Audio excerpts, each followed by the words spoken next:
Queridos, a estratégia de ensino é aquela centrada no professor. O que o professor vai fazer para o aluno aprender? A estratégia de aprendizagem é aquela centrada no aluno. O que o meu aluno vai fazer para aprender? São coisas diferentes. Nessas duas imagens aqui, vocês podem ver processos diferentes. Aqui sou eu numa aula de jovens lá em Aracaju, quando eu morava lá, e aqui é a minha estratégia de ensino. Eu estava falando sobre o livro de João, e para minha estratégia de ensino eu ia expor o propósito do livro, falar sobre o autor, quem era o destinatário, data, panorama, as pessoas envolvidas, os lugares chaves. E eu expus isso aqui em algumas folhas de ofício, coloquei aqui atrás, e essa foi a minha estratégia de ensino. Estratégia de ensino centrada no professor. O que o professor vai fazer para o aluno aprender. E qual a estratégia de aprendizagem, ou seja, qual a mão na massa do meu aluno? O que ele vai fazer para ele construir a aprendizagem? Aí eu fiz aqui o jogo da trilha. Em uma cartolina, desenhei uma trilha aqui ao meu jeito.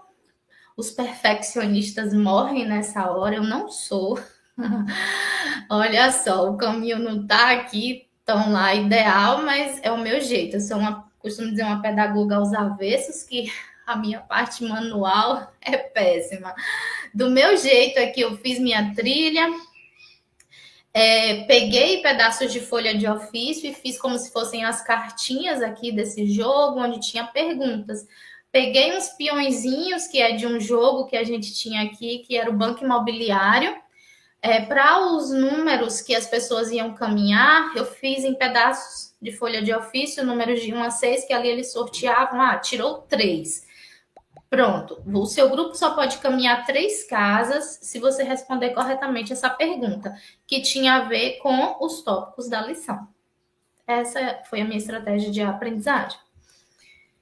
E aí você diz assim, 1 hora dá tempo? Sabe por que às vezes não dá tempo? Porque você quer falar 50 minutos, 55 e deixar 5 para atividade. Por isso que tem que ter o plano de aula. Porque aí você vai colocar muito bem. Isso aqui eu vou gastar cerca de 10 minutos. Isso aqui eu vou gastar cerca de 15 minutos. E aí eu deixo 20 minutos aqui para atividade. Você tem que saber mensurar mais ou menos o tempo. Claro que não vai ser ideal, corretinho, mas é uma estimativa, porque o plano de aula também ele não é engessado.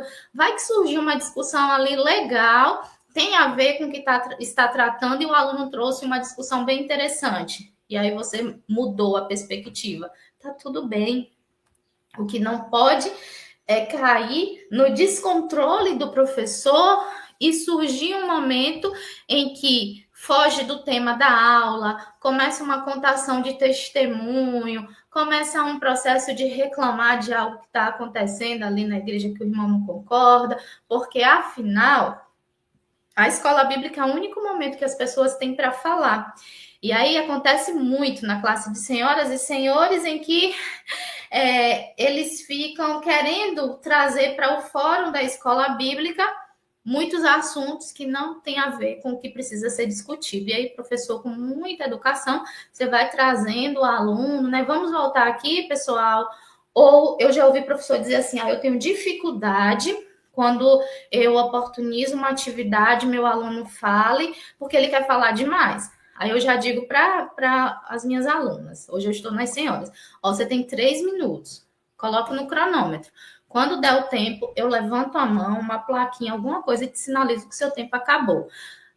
Logo na primeira aula mudou e está todo mundo adequado? Não. Vai ter ainda os percalços, eles vão se adaptando. Mas o primeiro que precisa acreditar nesse processo do que eu estou falando é você. Todo mundo vai querer participar? Todo mundo vai querer fazer? Não. Eu já tive irmãs de eu oferecer a folha de ofício, ela dizer, não quero escrever. E você também precisa conhecer seus alunos, porque você pode ter um analfabeto na sua classe. Às vezes é preferível você sempre fazer atividades em duplas, em trios, porque aí um vai ajudando o outro. Nem todo mundo precisa falar, porque tem gente que não gosta de falar, tem gente que não gosta de escrever, tem gente que só quer ir ali, ficar sentadinho, quietinho, e tá tudo bem. Comece a fazer com quem tem interesse, com quem gosta de falar, de participar, até você atrair os demais e sempre na aula vai ter alguém que não queira. E tá tudo bem, não insiste.